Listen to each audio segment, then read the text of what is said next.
Ako po si Miss Winnie at ito ang ating kwento. Ate, pinapasabi nga pala nung teacher ko na kailangan na daw mabayaran na lahat ng kulang sa tuition fee ko. Kailan ba yun, Cholo? Sa susunod na linggo na raw, Ate Casey. Ha? Sa katapusan pa kasi yung susunod na sweldo ko eh. Pasensya na, ate. Pero sabi kasi nung teacher ko na kailangan na raw na mabayaran yung lahat. Ay, hindi ba pwedeng magsulat na lang ulit ako ng letter? Tinanong ko na rin yan, ate. Pero hindi raw kasi talaga ako makakapag-take ng exam hanggat may balance pa ako sa school. At saka sunod-sunod na rin daw kasi yung letter na binibigay natin. Kaya siguro ayaw na nilang tumanggap pa. O sige, gagawa ni ate ng paraan yan ha. Huwag kang mag-alala, hindi kita pababayaan. Mababayaran natin ng buo ang tuition fee mo sa susunod na linggo. Huwag mo nang paasahin pa yung kapatid mo, Casey. Hindi ko naman ho siya pinapaasa, tita. Ang hirap sa inyong dalawa, hindi kayo nakikinig sa akin. Bakit ba kasi hindi na lang kayo tumigil sa pag-aaral? Hindi ho pwede. Pinangako ko ho kay mama na hindi ko pababayaan si Cholo nang mamatay siya. At ipinangako rin sa akin ng magaling mong ama na bibigyan niya ako ng magandang buhay. Buhay na ako ang reyna. Pero tignan niyo nga ang nangyari. Sumunod din siya kagad sa mama niyo sa langit. Buisit na buhay ito. Binigyan pa ako ng 2 anak na pasanin at palamunin. Nagtatrabaho naman ho ako habang nag-aaral ah.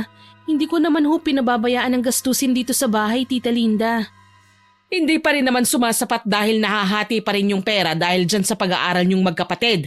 Kung hindi ka na lang sana nag-aral pa, Casey, di sana hindi lang yung trabaho mo sa restaurant ang trabaho mo. Nakakakuha ka pa sana ng extra pang trabaho, di ba? Hindi ko ho pababayaan ang pag-aaral ko dahil huling taon ko na po ito at makakapagtapos na ako. Kung hindi rin nag-aaral yang si Cholo, di sana nakakapagtrabaho na rin yan. 17 anyos na rin naman yan. Kayang-kaya niya na magtrabaho. Magtatapos din naman po ng pag-aaral si Cholo, Tita Linda. Wala naman ho akong hinihingi sa inyo kahit 5 sa aming magkapatid eh. Talagang wala kayong mahihita sa akin. Hindi ko nga kayo kaano-ano eh.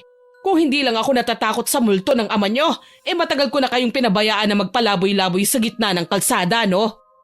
Ang sabihin mo, hindi mo kami mapalayas dahil ako ang gumagawa ng pera sa bahay na ito. Ano?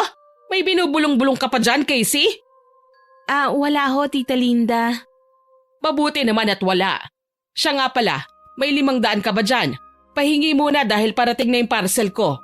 Mga lotion ko yon na in-order ko online. Wala na ho akong pera dito, tita. 100 na lang ho ito Pamasahe ko na lang ho ito mamaya papasok sa school at sa trabaho mamaya. Akin na yan. Maglakad ka na lang. Pero tita… Anong pinipero-pero mo dyan? Malinaw ang sinabi ko, di ba? Akin na yung pera at maglakad ka na lang. O kung ayaw mo, sige. Hindi ko papapasukin itong si Cholo para pagtrabahuhin ko rin sa babuyan ng kumari ko. Mamili ka. Magtatrabaho na lang ako sa babuyan, Ate Casey. 1 araw lang naman eh. Oh, pumapayag naman pala ang kapatid mo eh. Pero malapit ng exam mo. Hindi pwedeng umabsent ka, Cholo. 1 araw lang naman, ate. Para hindi na rin kunin ni Tita Linda yung natitira mong pera. Hindi, kaya ko na to. Heto na ho ang pera, tita.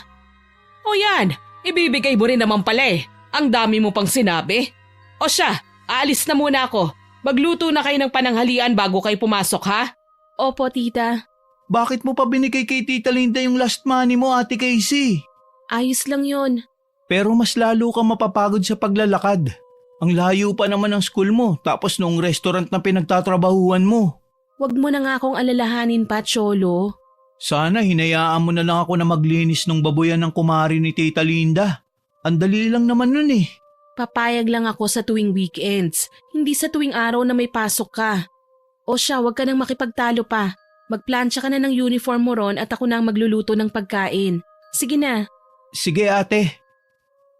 Masyado na akong nasanay sa araw-araw na takbo ng buhay ko. Ilang taon na rin naman kasi simula nang ako na ang bumubuhay sa kapatid ko at tumutustos sa pangangailangan sa bahay habang nag-aaral ako sa kolehiyo. Maaga kaming naulila ni Cholo sa ina. Habang si Papa naman ay namatay lang nung COVID. Napunta kami sa pangangalaga ni Tita Linda na bagong kinakasama ni Papa nung nabubuhay pa siya. Malupit siya at palaasa, pero wala kaming magawa dahil nakikitira lang kami sa bahay niya. Pagkatapos kong magluto ay nauna nang pumasok sa akin si Cholo. Pumasok na rin ako ng bandang 10:00 kung saan ay nasa hallway pa lang ako nang harangin na ng kaklase kong si Jeline ang dadaanan ko. Hep, teka nga. Bakit Jeline, may kailangan ka ba? Nagtatanong ka pa, halata naman sa ilang beses kong pagme-message sa'yo kagabi, may kailangan talaga ako. Sorry, hindi ako nakapag-check ng phone ko kagabi dahil straight yung trabaho ko sa restaurant. Pwes ngayon, alam mo nang may kailangan ako. Ano ba yon? Ikaw na ang gumawa ng buong thesis ko. Ha? Hindi pwede. Bakit hindi pwede? Babayaran naman kita. Anong inaarte-arte mo dyan? Hindi ako umaarte, Jeline. Pero ikaw lang mahihirapan sa defense nun kung iaasa mo sa akin ang paggawa ng lahat. Gaya ng sinabi ko, babayaran naman kita eh. Ayaw mo ba ng pera? Hindi ba't kailangan mo ng pera? Oo, kailangan ko nga. Pero baka mapahamak ako kapag ako ang gumawa ng thesis mo. So tumatanggi ka? Mahirap tanggihan ang alok mo. Pero oo, ayoko magkaproblema sa mga prof kapag nagkataon. Di wag kung ayaw mo, ang arte mo. Fine, sa iba ko na lang ipagagawa. Basta, wag na wag kang lalapit sa akin para kunin tong ino-offer ko kapag biglang nagbago yung isip mo ha. Feeling matalino masyado. Hindi naman sa ganon, Jeline. Shut up! Pasalamat ka pa nga dahil ikaw kagad ang naisip ko na gumawa ng thesis ko dahil alam kong kailangan mo ng pera. Pero dahil tinanggihan mo na ako, well good luck na lang sa'yo kung saan ka kukuha ng pera para sa tuition fee next Friday. Next Friday na? Hindi mo alam? Hindi ka kasi nagbabasa sa GC eh. Well, poor you. Close na yung deal kaya kahit umiyak ka pa ng dugo sa harapan ko ngayon, ikaw naman ang tatanggihan ko. Teka, Jeline. Che, ang lakas tumanggi, hikahus naman. Masyadong mataas ang tingin sa sarili. Aanhin mo ang talino mo kung wala ka namang pera. Duh! Buong klase ay wala ako sa sarili ko dahil iniisip ko ang nagsabay na bayarin namin ni Cholo. Para na akong maiiyak dahil ngayon pa lang ay tumatama na sa akin ang katotohanan na wala akong mapagkukuhanan ng malaking halaga ng pera.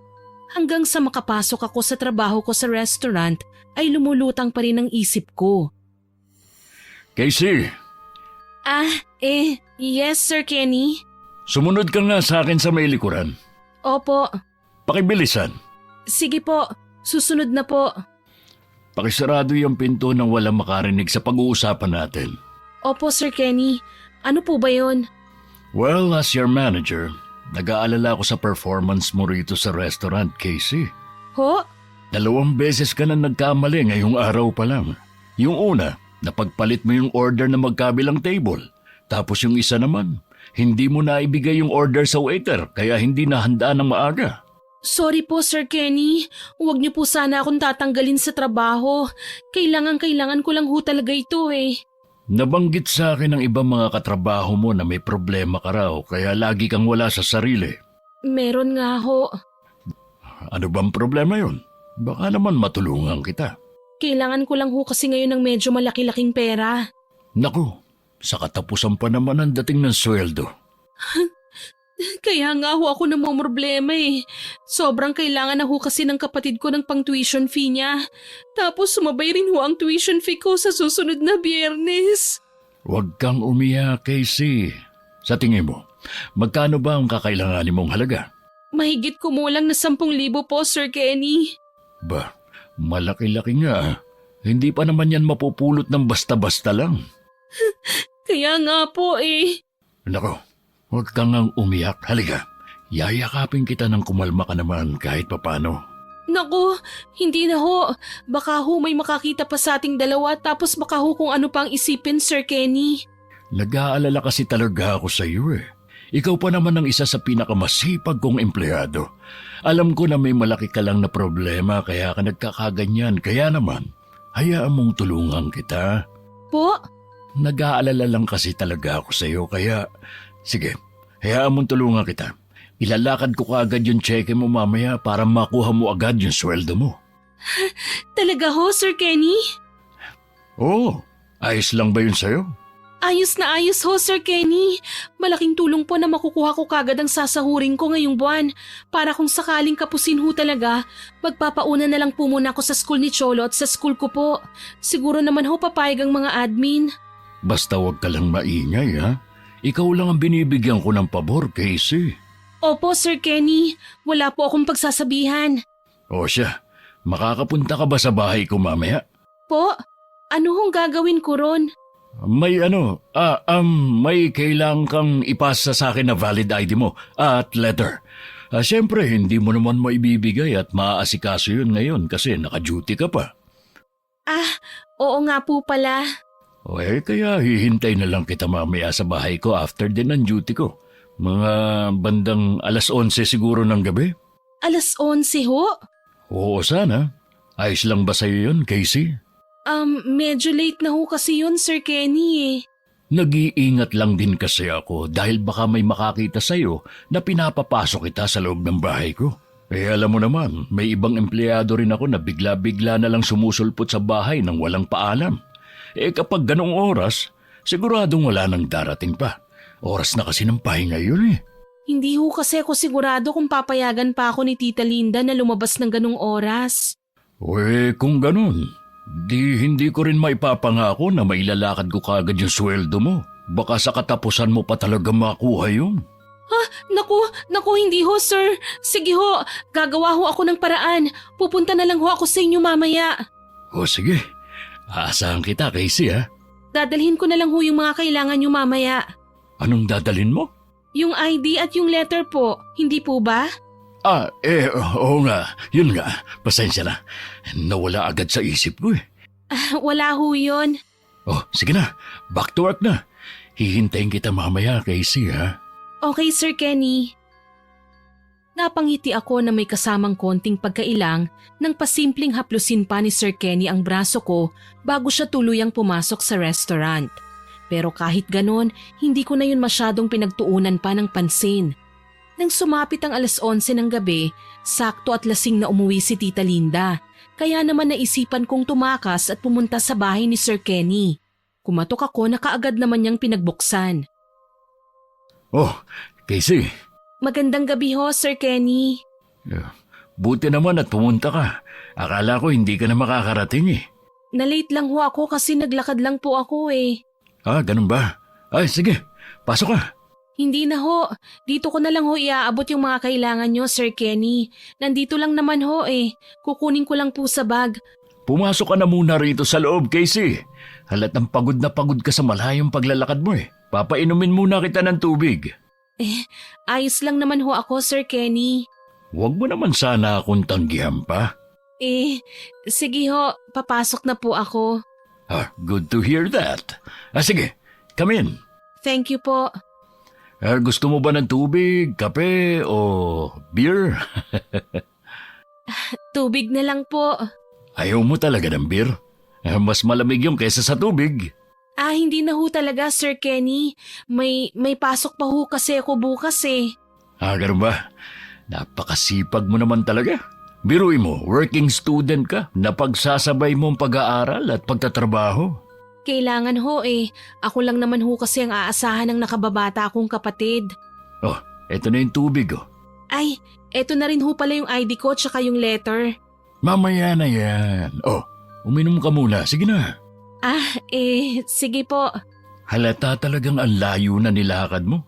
Pawis na pawis ka kasi masyado eh. Ang mabuti pa, tanggalin mo muna yung blazer mo para naman mapreskuhan ka. Hindi na ho, Sir Kenny. Aalis na rin naman ho ako pagkaabot ko nitong... Tanggalin mo na. Panay naman ang kontra mo eh.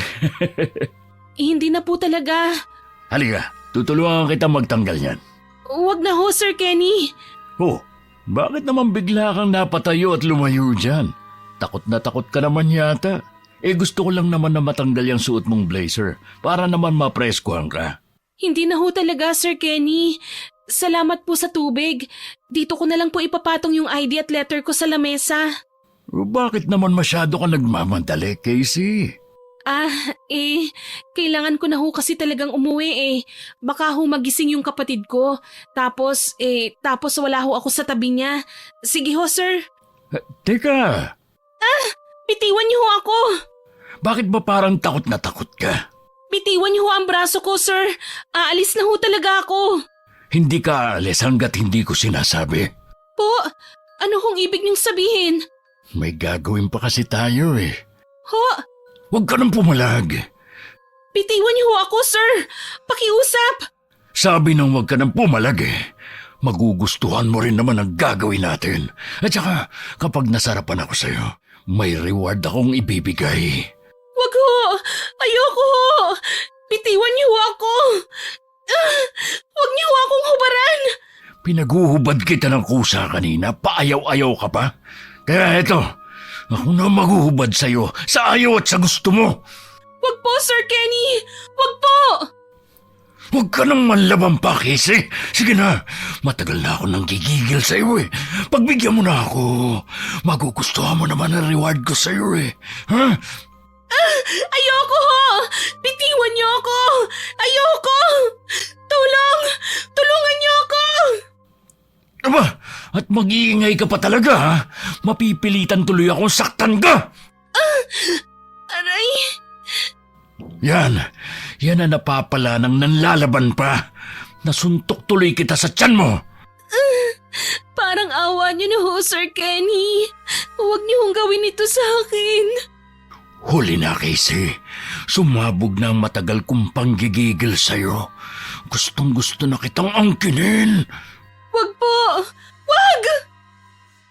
Pinilit niya akong halikan. Kahit anong pagpupumiglas ko ay wala akong naging laban sa kanya. Kahit nakatikom ang bibig ko, nahuhuli niya pa rin ang labi ko. Umiiyak na ako pero bingi siya sa bawat pakiusap ko sa kanya. Hindi nagtagal, naidapa niya ako sa may lamesa at doon niya ginawa ang kababuyan niya sa akin. Umiiyak pa rin ako nang matapos siya. Yakap-yakap ko ang hinubad niyang damit sa akin habang siya naman ay isinusuot na ang pantalon niya. Ibang klase. Sobra ako nag-enjoy sa'yo. Walang hiya ka. Virgin ka pa pala. Sino ang mag-aakala, no? Ako pa nakauna sa'yo, grabe. Walang hiya ka. Siguro nga, pero wala naman akong pakialam kung walang hiya ako. Ang malaga, nakatikim ako ng birhen. Demonyo! Ano ka ba? Sa mundo ngayon, pademonyohan na lang ang tao. Kung tutuusin, baka nga mas mababa pa ang pagiging demonyo ko kaysa sa iba dyan eh. Ipakukulong kita. Sisiguraduhin kong mabubulok ka sa bilangguan. Pinapatawa mo naman ako, Casey. Bakit? Akala mo ba hindi ko kayang gawin? Sa dami ng ginagahasang babae sa mundo, sa tingin mo, mas uunahin ka nila? At saan ka kukuha ng pera? Maipapakulong mo ba ako kung wala kang pera? Oh, hindi ka nakaimik, no? Kasi alam mong tama ako. Kahit wala akong pera, sisiguraduhin ko na magbabayad ka. Huwag ka na mag-aksaya pa ng lakas at oras mo. Ikaw na lang ang babayaran ko. Ano? Oh, eto, 10,000 piso. Sinabi ko naman sa'yo na kapag nag-enjoy ako sa'yo, may reward ka sa akin, hindi ba? Oh, ayan na yun. Hindi ko kailangan ng pera mo. Ang gusto ko, mabulok ka sa bilangguan. Bakit? Ayaw mo ng pera? Hindi ba't kailangan mo ng pera? Ayan na nga sa harapan mo, tatanggihan mo pa ba yan? Hindi ko kailangan ng pera na galing sa isang demonyong katulad mo. Kunin mo ang pera mo at dalhin mo yan sa impyerno. Huwag mong sagarin ang pasensya ko, Casey. Bitiwan mo ako. Bitiwan mo ang pisngi ko. Masyado kang matapang ha. Medyo napipikon na ako sa'yo. Bakit? Natatakot ka na? Tama lang na matakot ka dahil talagang ipakukulong kita. Magsusumbong ako sa pulis at ipadadakip kita. O sige, gawin mo ang gusto mo. Para habang abala ka sa pakikipag-usap sa mga pulis, sasalisin naman ako sa bahay niyo para patayin ang kapatid mo. Ano? Huwag mong idadamay rito ang kapatid ko. Walang iya ka. Bakit? Nagawa ko ngang gahasain ka eh. Patayin pa kaya ang kapatid mo? Kilala ako ni Cholo, di ba? Nakakausap ko siya kapag sinusundo ka niya para sabay kayong umuwi. Ilang beses na rin kami nag-usap. Madali na lang din niya akong pagkatiwalaan. Madali ko lang siyang mapapaikot sa palad ko, katulad ng pagpapaikot ko sa'yo. Gusto mo ba yun, Casey? Walang iya ka. Sagot! Hindi. Huwag mong idadamay rito ang kapatid ko. Oh, yun naman pala eh. Kung ayaw mo talagang masaktan ng kapatid mo, di manahimik ka at kunin mo tong pera. Wala kang kasing sama! Kung masama ako, di sana hindi na kita babayaran. Pero naaawa pa rin naman ako sa'yo dahil kailangan mo ng pera. Hindi ba? Baboy! Demonyo! Oo na! Itawag mo na sa akin ang lahat ng gusto mong itawag. Wala naman akong pakialam dyan eh. Ang mahalaga sa akin, nasarapan ako at nakaraos ako. Kaya ito, tanggapin mo na tong pera. Ay nako. Just consider this as my payment. Para lang yung bayad sa mga bayarang babae. Hindi ako bayaran! Alam ko naman. Kaya nga ikaw ang natipuhan ko eh. Kasi alam kong jackpot ako sa iyo. Oh, siya. Kung ayaw mong tanggapin ng kamay itong pera na binibigay ko sa iyo, di isisingit ko na lang dito sa bra mo. Ano ba? Daming arte. Pagod na ako. Matutulog na ako. Tama na iyak. Wala namang nakakaiyak sa nangyari. Nagkapera ka pa nga nang walang kahirap-hirap. Isipin mo, humiga ka lang. Nasarapan ka rin naman eh. Tapos may 10,000 ka pa. Okay, sige na. Isara mo na lang yung gate pag alis mo, ha? Umiiyak akong umuwi sa bahay. Tahimik ang mga hikbi ko dahil ayokong magising si Cholo na tulog sa tabi ko. Napatitig ako sa perang binigay sa akin ni Sir Kenny. Nakusot ko yon ng mahigpit. Wala akong balak na kunin yun pero dahil kailangan ko talaga ang pera, lalo na at para din naman kay Cholo, pikit mata ko yung kinuha. Kinabukasan, binigay ko kagad kay Cholo ang halaga na kailangan niya habang ako naman ay binayaran ko na rin ang tuition fee ko. Hello classmates! Alam ko nabobore na kayo dahil wala ang prof natin ngayon, kaya naman meron lang akong chismis na sasabihin sa inyong lahat. Ay, ang hilig mo talagang gumawa ng show, mahal. Talaga bang kailangan mo pang i-announce dyan sa harapan? Of course, dahil exciting tong chismis ko, no? Ano na naman kaya itong trip ni Jeline at kung makatingin sa akin para bang may gusto siyang ipahiwatig. Alam niyo ba, si Casey… ako? Sino pa bang Casey sa klase na to?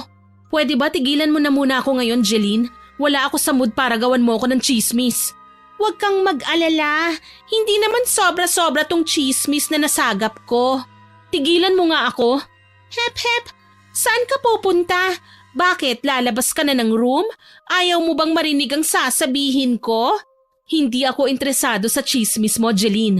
Lalo na kung gawa-gawa mo lang yan. Gawa-gawa?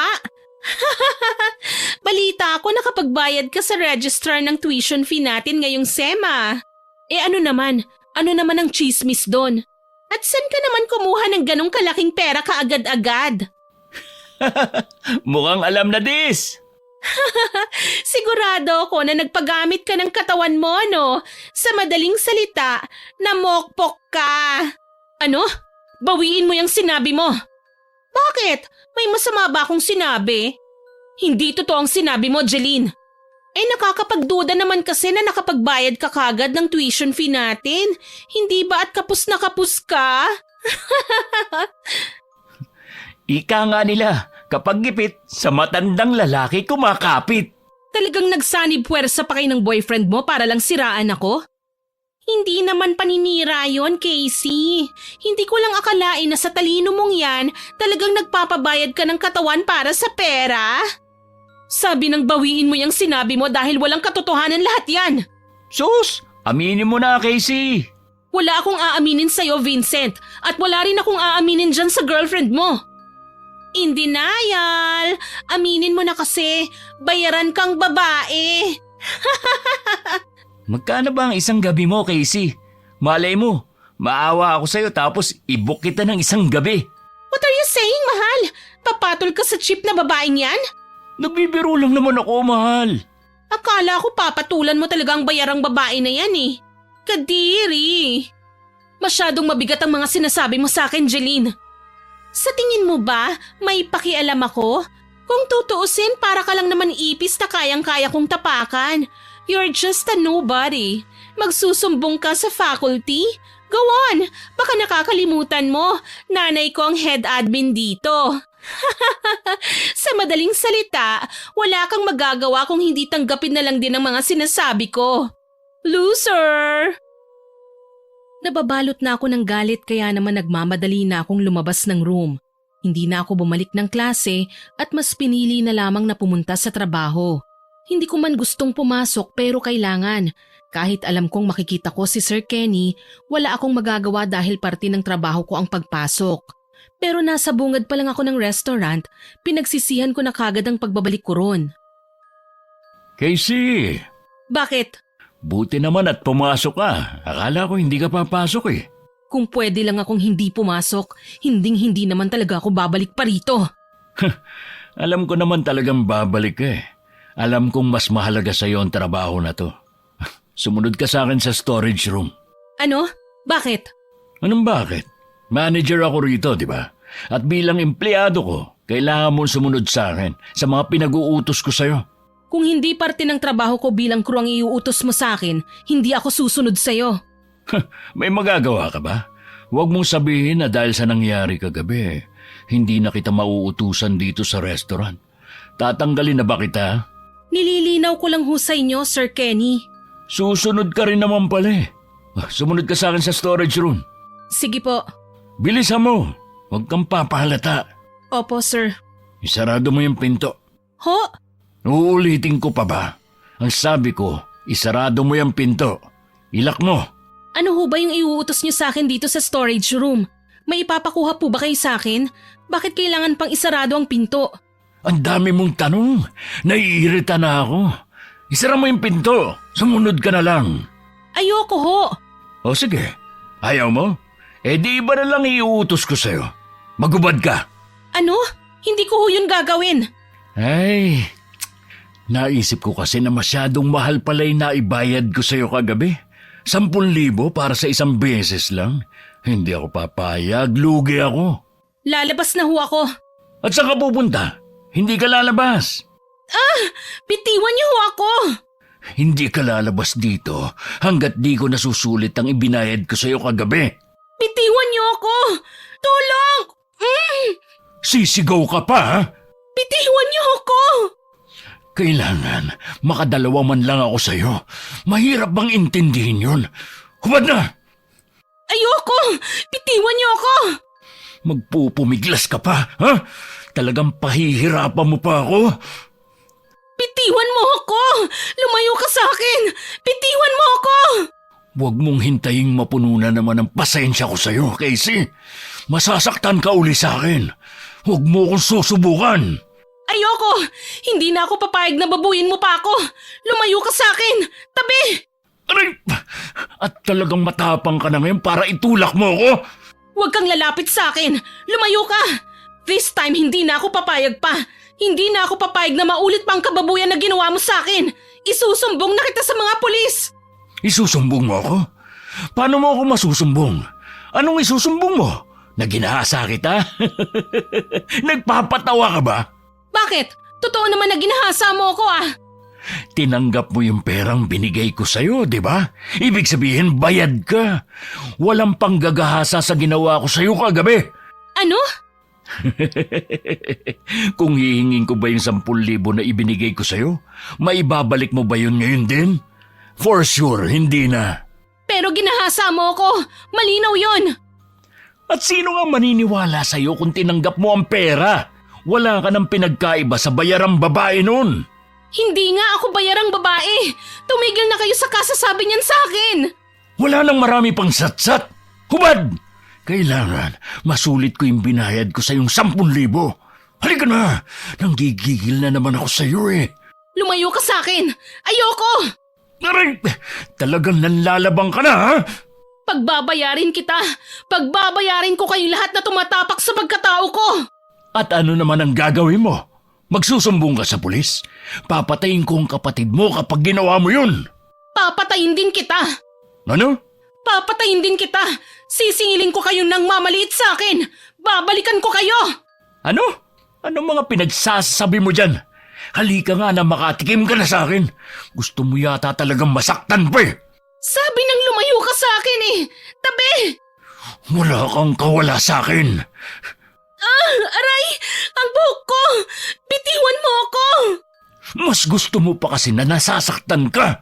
Imbis na ibigay mo na lang ang gusto ko, talagang pahihirapan mo pa ako. Bitiwan mo ako! Sabi ng bitiwan mo ako eh! Etong sayo!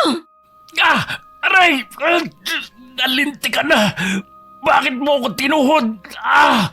Kapag ako hindi na nagkaanak ng dahil sa'yo, babalikan kita pati na rin ang kapatid mo. Bisit ka! Sabi nang wag mong idadamay ang kapatid ko eh! Papatayin ko kayong pareho! Uunahin kita at yun ang sisiguraduhin ko! Ano? Saan ka pupunta? Ha? Bumalik ka rito! Casey! Umuwi akong umiiyak. Ramdam ko ang panginginig ng buong kalamnan ko. Alam ko sa sarili ko na napuno na ako. Nasagad na ng mga taong nang mamaliit sa akin ang pasensya ko. Buti na lang nang dumating ako sa bahay, wala si Tita Linda. Malaya tuloy akong nakapasok sa bodega sa silong ng bahay. Ang kaso nga lang, hindi ko akalain na maaabutan ko rin doon ang kapatid ko na si Cholo. Cholo, anong ginagawa mo rito? Ate, buti naman at dumating ka na. Umiiyak ka ba? Ate, Bakit? Anong nangyari? At saka anong ginagawa mo rito? kinulong ako ni Tita Linda dito. Ano? Bakit? Bakit niya ginawa yun? Nung umuwi kasi ko kanina, nalaman niya na nakapagbayad na ako ng tuition fee. Nabanggit daw ng kumare niya sa kanya. Pilit niyang tinatanong kung saan ako kumuha ng pinangbayad ko sa school. Pinipilit din niya ako na maglabas ng pera kasi alam niya, pinagtataguan natin siya ng pera. Nung wala akong mailabas, kinulong niya ako rito. Hindi na raw ako papasok. Ano? Walang hiya talaga si Tita Linda? Mas inuuna pa raw natin ang pag-aaral kaysa ang bigyan siya ng pera. Wala raw tayong utang na loob. Sinaktan ka ba niya, Cholo? Hinawakan niya lang ng mahigpit tong pisngi ko kanina, ate. Saka hinawakan niya yung kwelyo ng uniforme ko. Pero hindi naman niya ako binugbog. Walang hiya rin talaga ang babaeng yun. Pati ikaw na batang walang kalaban-laban sa kanya, ginaganon niya. Pati siya, sisiguraduhin ko na magbabayad din siya. Ano? Anong ibig mong sabihin, ate? Dito ka lang. Saan ka pupunta, ate? May hahanapin lang ako. Anong ginagawa mo, ate Casey? Anong hinahalongkat mo dyan sa mga lumang kahon? Hinahanap ko yung mga naiwang gamit ni nanay. Ha? Alin dun, ate? Yung itim na libro ni nanay. Alam kong nandito lang yun. Bakit mo hinahanap yun, ate? Maigpit na bilin sa atin ni Papa. Wag na wag nating hahalongkatin ng mga naiwang gamit ni nanay, di ba? Yun lang ang tanging makakatulong sa ating dalawa para hindi na tayo pagmalupitan pa ng mga tao. Pero ate... Heto, nakita ko na. Ate, wag! Kabilin-bilinan sa atin ni Papa na... Bakit? Nasaan ba si Papa? Hindi ba't wala siya sa tabi natin? Iniwan niya rin tayo. Hindi niya tayo may pagtatanggol pa sa mga taong mahilig tayong tapak-tapakan lang. Alam ko nakasulat sa itim na libro na yan, ate. At sa tingin ko, mas makakabuti kung hindi natin yang gagalawin. Alam mo ang tungkol dito? Minsan ko na rin yang nahawakan bago ko pagbawalan ni Papa na galawin yan. Bago mamatay si Mama, alam ko na may kakayahan siya na mambarang. Hindi niya yun inilihim sa akin at kay Papa. Si Mama mismo ang nagsabi na hindi naman masamang gumamit ng itim na kakayahan. Lalo na kung ang tanging intensyon mo lang naman ay ang ipaglaban ng sarili mo. Pero ate... Hindi mo ako naiintindihan, Cholo eh. Hindi mo alam kung anong pinagdaanan ko. Ano nga ba, ate? Alam kong umiiyak ka rin nang dumating ka. Hindi na para malaman mo pa ang mga pinagdaanan ko. Ang gusto kong malaman mo ngayon, hindi na ako papayag pa na masaktan pa tayo. Hindi na ako papayag na maliitin tayo ng mga tao. Hindi na ako papayag. Babalikan ko sila at iisa-isahin. Sino bang sila ang tinutukoy mo, ate Casey? Basta, ipinapangako ko na pagbabayarin ko sila.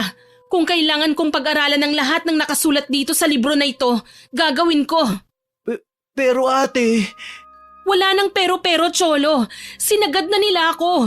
Kung ayaw mo nang gagawin ko, pues hayaan mo na lang akong mag-isa sa laban na ito. Huwag mo lang akong pipigilan.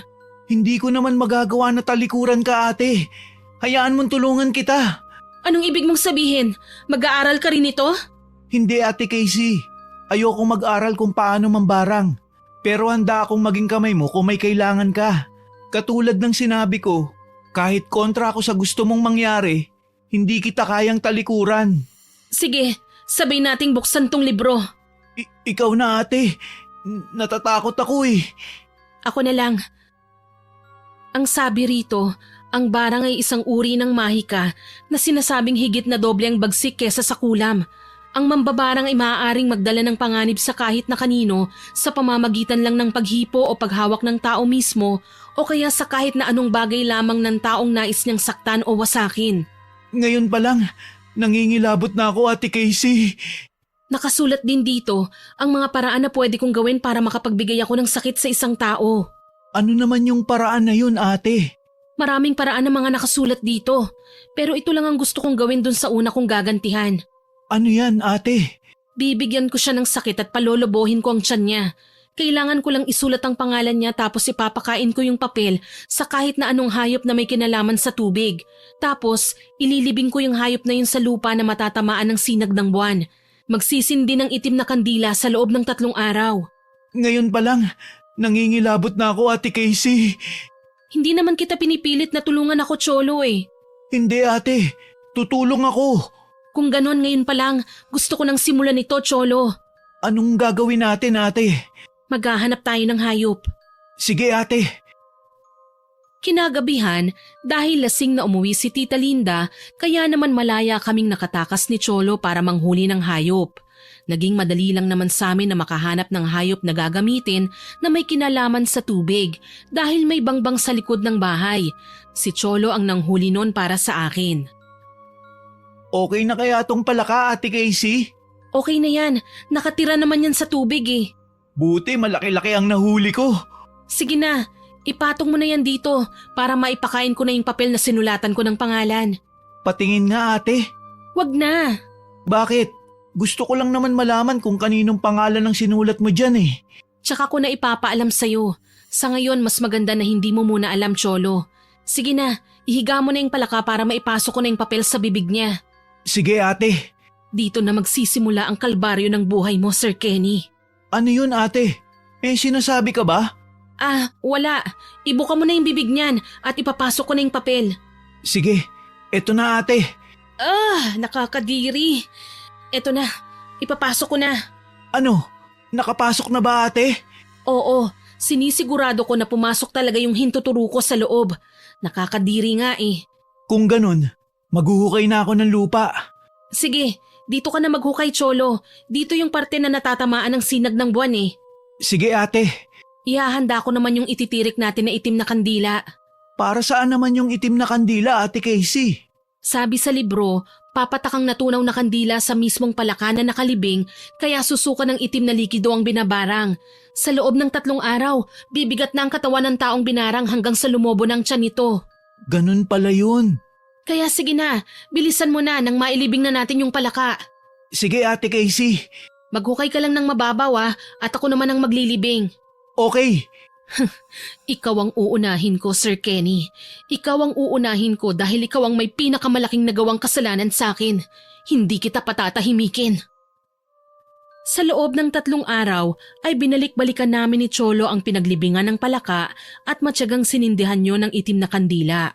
Sinadya ko rin talaga na sa 4 araw lang pumasok sa trabaho. Pagkagaling ko sa school ay doon na kagad ako dumiretso. Pagdating ko roon, hindi ko kagad nakita si Sir Kenny, pero iba ang nabungaran ko nang kumukuha ko ng order. Look who's here, mahal! Small world! Ano pong order niyo, ma'am, sir? Hindi ko alam na nagtatrabaho ka rin pala rito. Ang dami mo naman yatang racket, Casey. Tawagin niyo na lang ho ako ulit kapag ready na yung order niyo. Teka, huwag kang bastos sa customer ha? Tatalikuran mo pa talaga ako? Kailangan ko na hong kunin ang order niyo eh. Isa rin ba ito sa trabaho mo? Hanggang ano oras ka rito? Bilib din naman ako sa'yo, no? Nagpapahinga ka pa ba? Oo naman. Ano naman ang ibig mong sabihin sa tanong na yan? Kasi isipin mo ha, pumapasok ka, tapos nagtatrabaho ka rin pala rito sa restaurant na ito. And then, pagsapit ng madaling araw, nagpupokpok ka naman. Tigilan mo ako, Jeline. Hanggang dito ba naman? Kasi iniiwasan mo ako ng sobra sa school Kaya hayan, sinundan na rin kita hanggang dito. Wala ka bang magawa sa buhay mo? Please lang, nagtatrabaho ako kaya kung guguluhin mo ko, wag dito. At talagang tatalikuran mo na naman ako, ha? Aray! Ano ba? Pitiwan mo nga ang braso ko. Nakakabastos na kasi yung pagtalitalikod mo sa akin habang kinakausap pa kita. Customer ako rito, kaya tratuhin mo ko ng tama. Kanina ko pa nga hinihingi ang order nyo pero hindi nyo ibinibigay. Kaya ano pang gagawin ko sa harapan nyo? Aba, at talagang sumasagot ka sa customer? Aray! Nasasaktan ako! Pitiwan mo nga ako, Jeline! Aray! Ang buhok ko! Ano ba? Huwag mong sasaktan ng girlfriend ko! Siyang ayaw bumitiw sa akin. Ang lakas ng loob mo na higitan ng buhok ko? Hindi mo ba alam na libo-libo ang ginagastos ni Mami sa salon para lang dito sa buhok ko na hinigit mo? Hindi mo kasi ako binibitawan Sinagad mo ng pasensya ko, Jeline. Ang kapal ng mukha mo? Sinaktan mo ako? Customer nyo? Hindi ako papayag. Tawagin mo yung manager mo. Kailangan malaman niya ito para matanggal ka sa trabaho. Ano? Huwag mong sabihin na gumagawa ka lang ng iskandalo para matanggal nga ako sa trabaho. Sana inisip mo yan bago mo ako saktan. Ikaw ang unang nanakit. Wala akong pakialam. Sinaktan mo ang customer nyo, kaya kailangan matanggal ka sa trabaho. Tulad ng sabi ko, tawagin mo ang manager mo. Tawagin mo na! Hindi dapat pinalalagpas ang ganyang empleyado! Ano? Ano pang tinatayo-tayo mo dyan? Tawagin mo yung manager! Ako ang manager. Anong nangyayari dito? What? You're the manager? Ako nga. You look gross. Nagsiserve kayo ng pagkain tapos ganyan ang itsura mo? Oo nga. Pawis na pawis yung uniform mo. Para ka naligo sa sarili mong pawis. Pasensya na. Hindi lang maganda ang pakiramdam ko. Tumatalab na bang barang ko sa kanya? Oh well, wala akong pakialam kung masama ang pakiramdam mo, mister. Pero gusto ko lang ireklamo itong isang empleyado nyo. She pushed me. Itinulak niya ako at nasaktan ako. Ano? Ginawa mo yun kay Casey? Ayos lang ba kayo, sir? Parang nahihilo yata kayo Umiikot ang paningin ko. Hey, Mr. Manager, ano ba?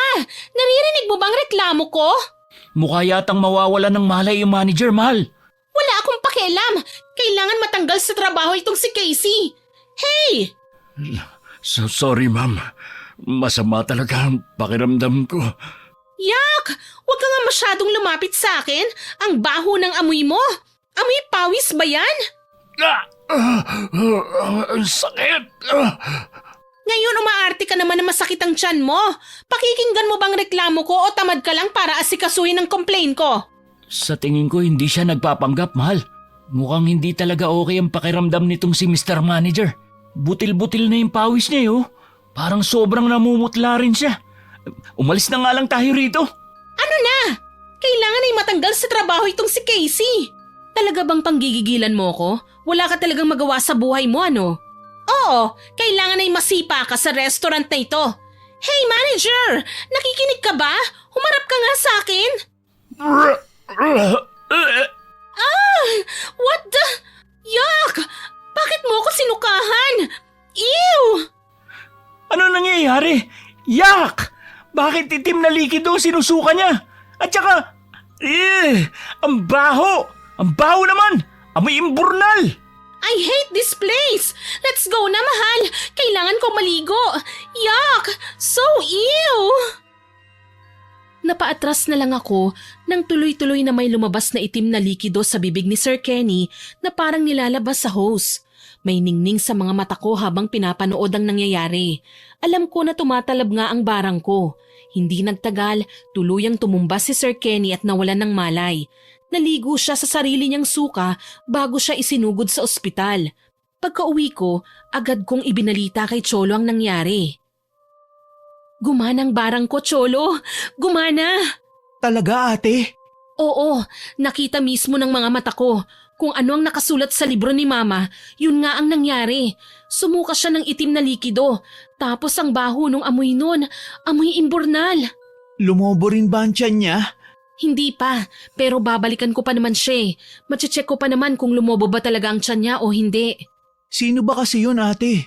Kasamahan mo ba sa trabaho?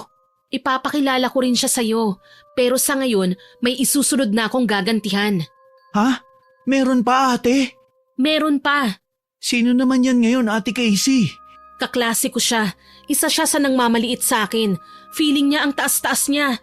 Nagpapakalat siya ng maling balita sa school tungkol sa akin. Tapos pinaniniwalaan naman yun ng mga kaklase namin. Anong paninira ang ginawa niya sa'yo? Na isa akong bayarang babae, Cholo. Ano? Talaga ba, ate? Oo, siniraan niya ako sa buong klase namin. At kanina, gusto niya naman ako matanggal sa trabaho kaya gumawa siya ng eksena. Mukhang kailangan nga niyang maturuan ng leksyon. Talagang tuturuan ko siya ng leksyon. Ganun ba ulit sa una ang gagawin mo sa kanya, Ate Casey? Hindi, iba na ito. May nabasa na ako sa libro ni Mama. Ibang paraan naman ito ng pambabarang. Ano naman yun, ate? Ito lang ang tanging kailangan ko para maisagawa ko ang pambabarang sa kanya. Ha? Kaninong buhok yan, ate? Eh di dun sa kaklase ko na babarangin ko, sinabunutan ko siya kanina eh. Ano naman ang gagawin mo dyan? Itatali ko ang buhok na ito sa kahit na anong insekto na mahuhuli natin. Tapos ikukulong natin yon sa isang garapon at ililibing natin yon sa tabi ng sementeryo. Yun ang nakasulat sa libro eh. Kailan natin gagawin, ate? Ako na ang gagawa. Matulog ka na dahil may pasok ka pa bukas. Sasamahan kita. Pero gabi na, maaga pa ang pasok mo. Hindi kita pababayaan, ate. Tutulungan kita. Ako ang manghuhuli ng insekto. Kahit ano naman, di ba? Oo. Sakto. May nakita akong alupihan dun sa basket ng labada sa may banyo. Kakakita ko lang nun kani-kanina lang, kaya sigurado ko na nandun pa yun. Talaga? Ayos! Sige, kukunin ko na, ate. Mag-iingat ka ha. Hahanap lang ako ng garapon. Sige, ate. Bilisan lang natin, baka umuwi na si Tita Linda. Teka, ngayon na rin ba tayo pupunta sa sementeryo, Ate Casey? Oo, 3 araw rin kasi bago tumalab ang barang.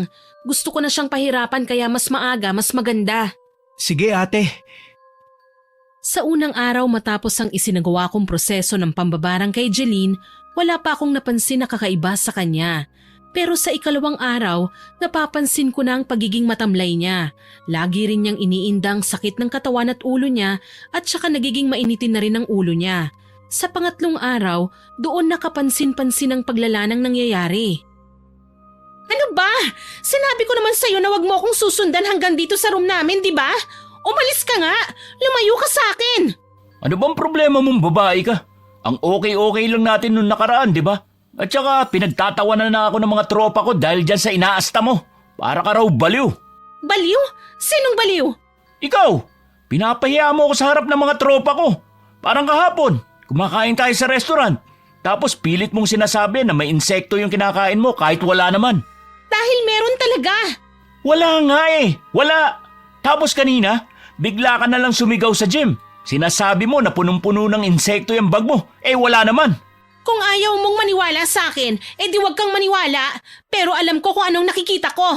Ewan ko sa'yo, baliw ka na yata. Hindi ako baliw. Tingnan mo nga sarili mo. Nakakatulog ka pa ba? Ang lalim na ng mga mata mo. Sinabi ko naman sa'yo na hindi ako makatulog ng maayos, di ba? Bakit? Dahil na naman sa sinasabi mo na parang may alupihang malaki na gumagapang sa kisame ng kwarto mo?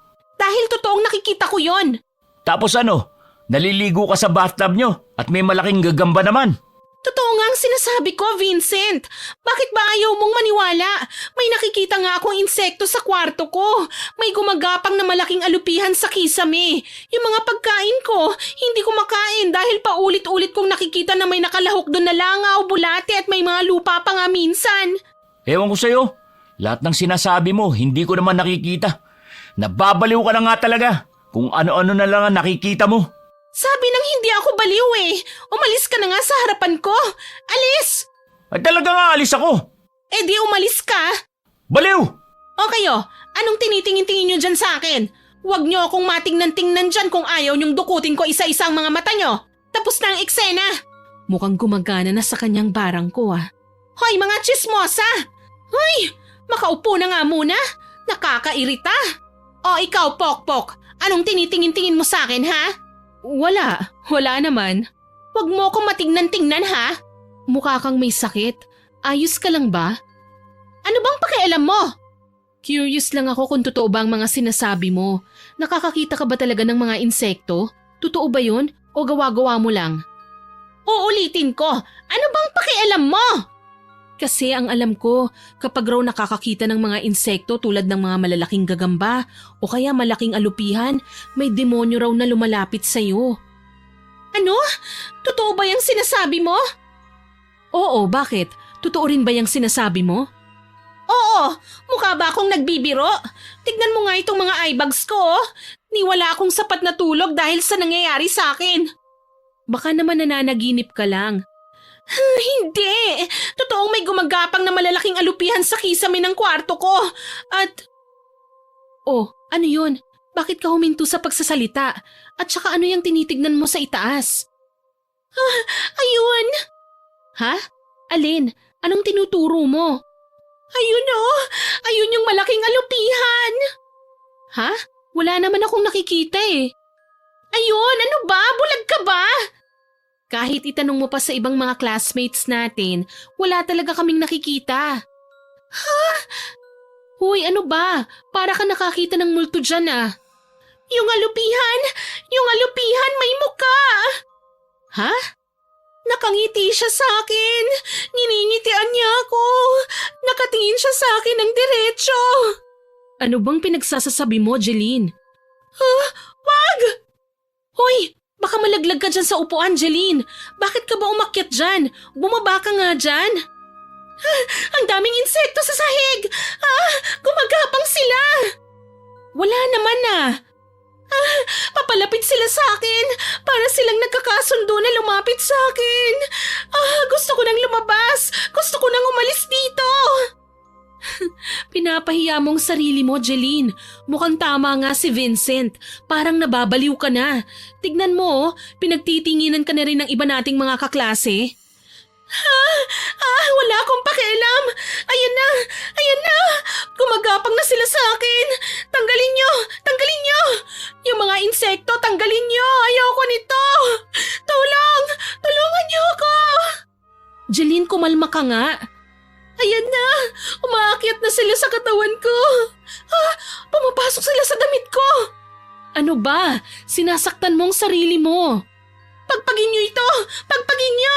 Tanggalin nyo mga insekto na ito! Casey, tulungan mo ako! Paano ko nga papagpagin wala naman akong nakikita? Ayoko nito! Ayoko nito! Nababaliw ka na nga yata. Tanggalin nyo na! Sinasaktan mo ng sarili mo oh. Sa haba ng kuko mo, nagkakasugat-sugat na yung braso mo. Pumapasok yung mga insekto sa balat ko! Tulungan niyo ako! Alisin niyo! Alisin niyo! Parang awa niyo na! Nagpapanik na pinagpag ng paulit-ulit ni Jeline ang braso niya pati na rin ang damit niya. Lihim akong napapangiti habang pinapanood siya. Sa lakas ng sigaw niya, nagdatingan tuloy ang mga teacher namin. Hindi nagtagal, nahimatay siya at sinugod na sa ospital. Pagka-uwi ko sa bahay, bala ko sanang ikwento kagad kay Cholo ang nangyari. Pero natigilan ako nang maabutan ko siyang bugbog sarado. Cholo? Ate! Anong nangyari sa'yo? Bakit puno ng pasayang mukha mo? May dugo pa yung gilid ng labi mo. Binugbog ako ni Tita Linda, ate! Ano? Bakit? Hindi niya na kasi ko pinapapasok kaninang tanghali noong umuwi ako para kumain ng tanghalian. May usapan na raw sila ng kumari niya na magtatrabaho ako kaninang hapon doon sa baboyan dahil nakabali na raw siya ng pera. Pero sabi ko na hindi ako makakapag-absent dahil may exam nga ako. Wala akong nagawa kundi ang tumakas. Tapos pagka-uwi ko kanina, ayun, binugbog niya ako. Walang iya talagang babaeng yan? At sinong walang ya, ha? Ikaw ang walang ya. Tignan mo nga ang ginawa mo sa kapatid ko. Tignan mo. Tama lang na matamaan siya sa akin dahil pinahiya niya ako sa kumari ko. Walang kalaban-laban sa iyo si Cholo para saktan mo siya ng ganyan, Tita Linda. Kung sumunod sana siya sa gusto kong mangyari, edi hindi ko sana siya tuturuan ng leksyon. Nag-aaral ang kapatid ko, kaya normal lang na pumasok siya. Hindi pagtakas ang ginawa niya. Aral? Aral? Wala akong pakialam kung nag-aaral kayo. Ako ang masusunod sa pamamahay na to dahil bahay ko to. Nakikitira lang kayo sa akin. Pero akong gumagastos sa bahay na ito. At ipamumukha mo yan sa akin ngayon? Anong pakialam ko? Tama lang na magtrabaho ka dahil dalawang bibig niyong magkapatid. At isa pa, habang nakatira kayo sa bubong na pagmamayari ko, hawak ko kayo sa leeg. Kung gusto niyo akong kalabanin, bakit hindi kayo lumayas? Talagang lalayas kami. Aalis talaga kami sa bahay na ito oras na magkaroon lang ako ng sapat na pera. Akala niyo basta-basta lang kayong makakaalis sa pamamahay na ito? Anong ibig mong sabihin? Kailangan niyo muna akong bayaran ng 20,000 para sa 5 taon niyong pagtira dito sa bahay ko. Ano? Yun ang halaga ng hinihingi ko para sa upa niyong magkapatid. Hindi kami magbabayad sa'yo ng ganun dahil ako nga ang gumagastos dito sa bahay eh. At talagang lumalaban ka na sa akin ngayon, ha? Aray! Ang buhok ko! Ate! Huwag kang makialam dito kung ayaw mong dagdagan ko yung pasa sa mukha mo, Cholo! Lumayo ka na, Cholo! Kaya ko na to! Aray! Bitiwan mo ako! Kulang pa ito sa pagsagot-sagot mo sa akin. Ang kapal ng mukha mo. Matapang ka na ngayon, ha? Aray! Dapat sa'yo kinakalbo. Ayan, dapat bunutin lahat sa sabunot ang buhok mo para magtanda ka. Aray! Ano ba, Tita Linda? Bitiwan mo ako! Ingungudgud ko ang mukha mo sa sahig para numipis-nipis naman yung makapal mong pagmumuka. Ate! Tama na! Aray! Hindi lang yan! Kulang pa yan! Hetong sayo! Pweh! Dapat sayo dinuduraan! Ate! Bakit mo dinuraan si ate? Napakasama mo talaga, Tita Linda! Manahimik ka kung ayaw mong duraan din kita! Tama lang na duraan ko siya bilang patunay na hanggang dyan lang din siya sa lupang kinababagsakan niya. Kasing baba ka lang na parang lupa. Tinatapak-tapakan at dinudura-duraan. Yun ang role mo sa mundong ito, Casey. Kaya huwag ka nang mangarap pang makakaalis dito at lumayo. Gusto mong makaalis kayong dalawa ng kapatid mo sa poder ko? Magagawa nyo lang yon kapag patay na ako. Kaya patayin nyo muna ako. Sige, gagawin ko yan. Ano? Anong sinabi mo? Wala akong sinabi si ate. Akala ko sasagot pa siya ulit O siya, paghanda niyo ako ng hapunan. Dapat may pagkain na ako pagbalik ko rito Mga walang kwenta. Ate, ayos ka lang ba? Ayos lang ako, Cholo. Huwag mo akong alalahanin. Ang hindi okay sa akin ay ang maulit pa ito. Hindi ako papayag na mangyari ulit ito sa ating dalawa. Babarangin mo rin ba si Tita Linda? Oo, bakit hindi? Ipaghihiganti lang naman natin ang sarili natin Nararapat lang sa kanya yon. Papatayin mo ba siya? Katulad ng sinabi mo kanina? Hindi ko siya papatayin, pero pahihirapan ko siya. Tutulong ako, ate. Simulan na natin. Anong gagawin natin, ate? Gagawin natin siyang baliw. Yung tipong makakakita siya ng kung ano-ano. Yung hindi siya makakatulog, hindi siya makakakain.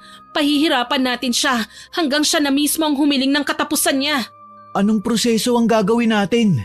Wala naman masyado. Palipad hangin lang ang gagawin ko. Mas madali yon base sa nakasulat sa libro ni Nanay. Kung ano man ang mangyari kay Tita Linda, wala tayong gagawin kundi ang magpatay mali siya lang. Naiintindihan mo ba ako, ha, Cholo? Oo, ate.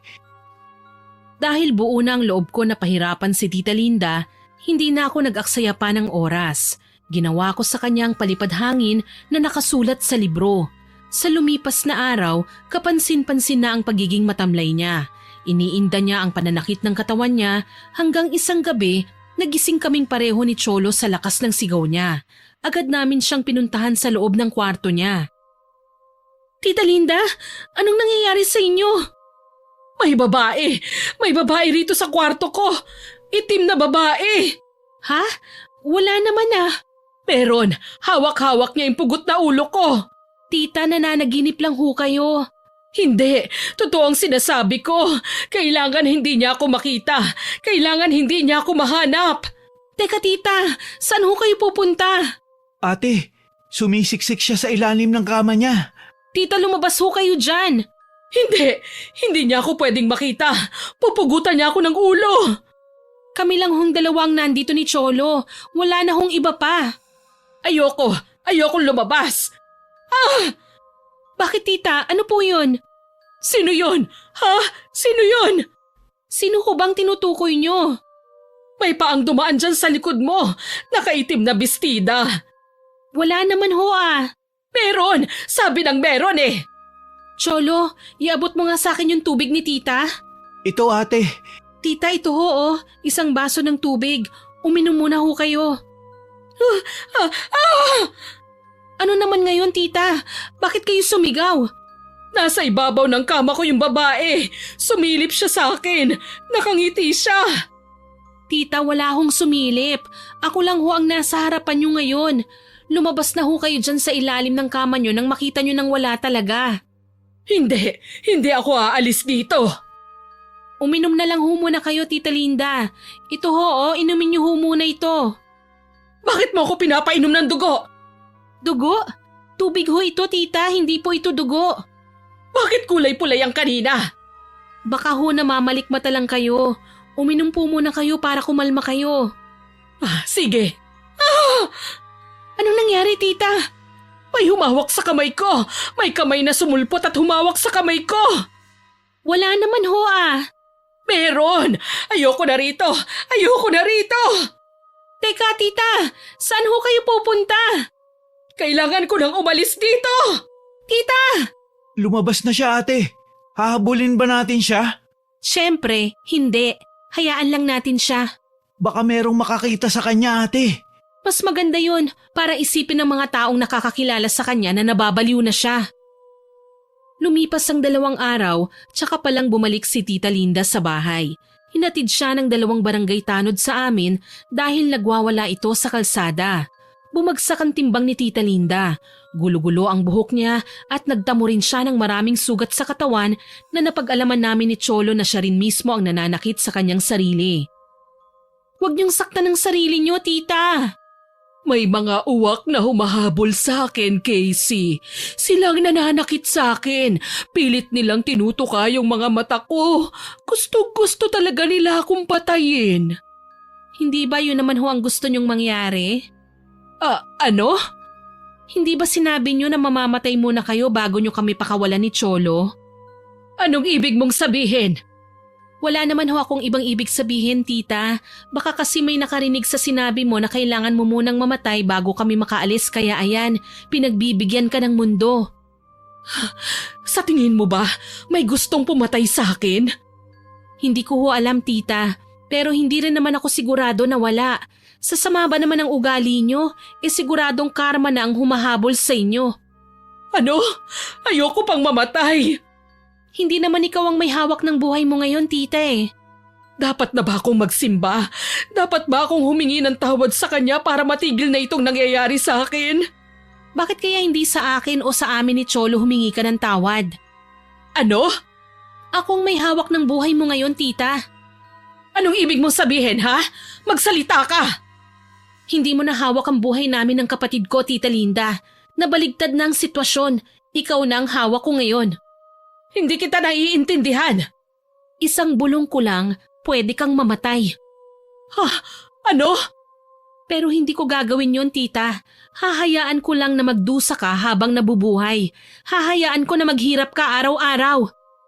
Ikaw ang gustong pumatay sa akin? Hindi ko naman magagawang patayin ka, tita eh. Sa katunayan niyan, hindi mo na kailangan mamatay pa gaya ng sinabi mo bago kami makaalis ni Cholo rito sa poder mo. Sakto nga lang ang pagbalik mo dahil paalis na rin kami talaga ngayong araw. Ano? Saan kayo pupunta? Malayo, tita. Malayo sa malupit na katulad mo. Wag niyo akong iwan. May gustong pumatay sa akin. Wag niyo akong pabayaan dito. Pakiusap. Huli na para pakinggan namin ang pakiusap niyo.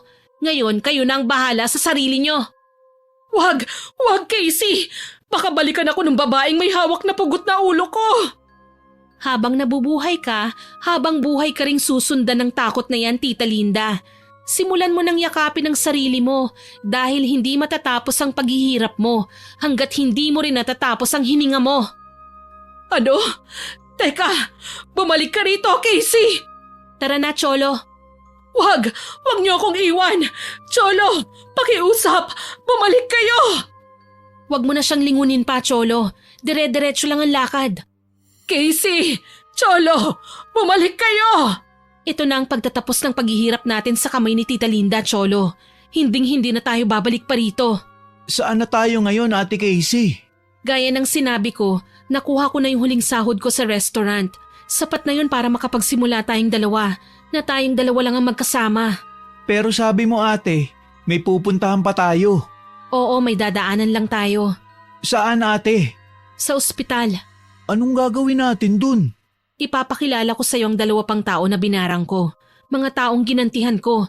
At hanggang ngayon pinapahirapan ko pa rin katulad ni Tita Linda. Hindi ba at gusto mo silang makilala? Oo, ate. Sila ang pupuntahan natin. Sino ang una mong binarang, Ate Casey? Si Sir Kenny. Yung manager mo sa restaurant? Oo, siya nga. Yung isa mo pang binarang. Si Jeline, ang kaklase ko. Makikita mo mamaya ang kalagayan nilang pareho sa ospital. Dumating kami ni Cholo sa ospital. Una naming binisita si Sir Kenny. Nakahiga siya sa kama. May nakalagay na oxygen sa kanyang bibig kaya hindi siya kagad makapagsalita nang makita ko. Kapansin-pansin ang malaking paglobo ng kanyang tiyan kahit halos butot balat na ang kanyang katawan. Hinitian ko siya nang makahulugan ng magtama ang mga mata namin. Tinuro niya ako pero kaagad na kaming umalis ni Cholo roon. Sa kabilang kwarto, nando naman nakahiga si Jeline. Nagsusumigaw na parang baliw. Narinig pa namin sa nurse na nagbigay na ito ng rekomendasyon sa magulang ni Jeline na ilipat na siya sa mental hospital. Pwede na tayong umalis ngayon. Tatalikuran mo na lang ba sila ng ganun, ate? Oo, nandito lang naman ako para ipakita sa iyo ang sinapit nila dahil na rin sa kasamaang ginawa nila sa akin. Ayun ang binalik ko, ang barangin sila. Nararapat lang yun sa kanila dahil walang kapatawaran ang dinanas ko sa kamay nila. Naiintindihan na kita ngayon, ate. Ngayon, wala na tayong rason para lingunin sila. Hindi na natin sila babalikan pa, ate. Gaya ng sinabi ko, hindi na. Aalis tayo at pupunta tayo sa lugar na malayo sa kanila. Bakit dala mo pa ang libro ni Mama, Ate Casey? Dahil hindi naman nauubos sa mga masasamang tao sa mundo, Cholo. Kahit saan tayo pumunta, may masamang tao pa rin tayong makakasalamuha. Maganda na yung handa tayo na may armas tayo panlaban sa kanila para maipagtanggol natin ang sarili natin. May bala ka pa ring mambarang, ate?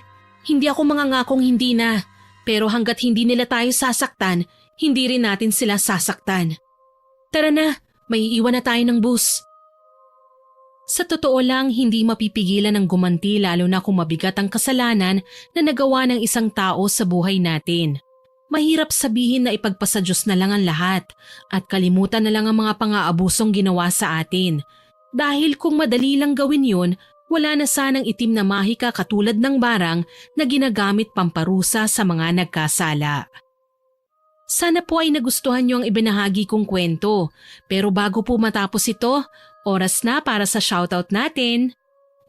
Shoutout po kina Miss Anna Vencer at sa mga kasamahan niyang nakikinig from Riyadh, kay Best Friend Squad at sa mga katrabaho niya na sina Dayan, Rose, Tess, Eme, Weng, Viviana, Maki at sa amo niyang sina Hilda at Florence from Binangonan, Rizal, kay Kenny Rose Latumbo from Qatar, kay Miss Mayan Pagalia, kay RG Mabia at sa Mabia family from Camarines Norte, kay Miss Marisa Villanueva from Italy, kay Gina Fajardo Lihat na lagi daw pong nakikinig from Misamis Occidental at sa partner niyang si Dana Bonifacio Bihag, sa family Yamasaki from Japan, kay Noelin Sumandal from Palawan, kay Sir Ronald Faidalan at sa Bethany Laundry staff na sina Irene, Daisy, Ann at Tess from Cabuyao, Laguna. Shoutout din po sa Lee Channel at kay Jeneline Rodrigo at sa Alahids family, kay Jane Orencio at sa Orencio family from Bukidnon, kay Miss Marialine Roquero from Masbate, kay Mrs. B na avid fan daw po natin. Nako, salamat po ma'am. Kay Miss Roslyn Vicariato from Kuwait, Miss Rosalyn Percoma na lagi pong nagko-comment sa stories natin, kay Miss Jane Ruiza na nakikinig daw po habang namamlansya from Saudi Arabia, kay Tutsi Galula na laging may smiley emoji, kay Ma'am Rebecca Castro na nag-comment sa sugapang Mr. Upload na magaganda raw po ang kwento natin at lagi siyang nakikinig sa channel natin. Salamat po ma'am. Kay Miss Evangeline Aguilar, kay Miss Lucila Lucero, kay Chuchi Kia from North Cotabato, Miss Josephine de la Peñosa, Miss Josephine de la Peñosa, kay Glendale at sa papa niyang nasa barko at sa mama niyang laging nakikinig sa atin, at sa mga regular listeners natin na sina Ma'am Ellen Quiano, Ma'am Lisa Takada, kay Miss Mabel Madrigal at kay Ma'am Alma Flores. Maraming salamat po sa lahat ng nakinig at nag-comment. Sana po ay abangan niyo pa ang mga susunod kong upload at patuloy na suportahan ang ating channel. Muli, ako po si Miss Winnie na nagpapasalamat sa inyong pakikinig.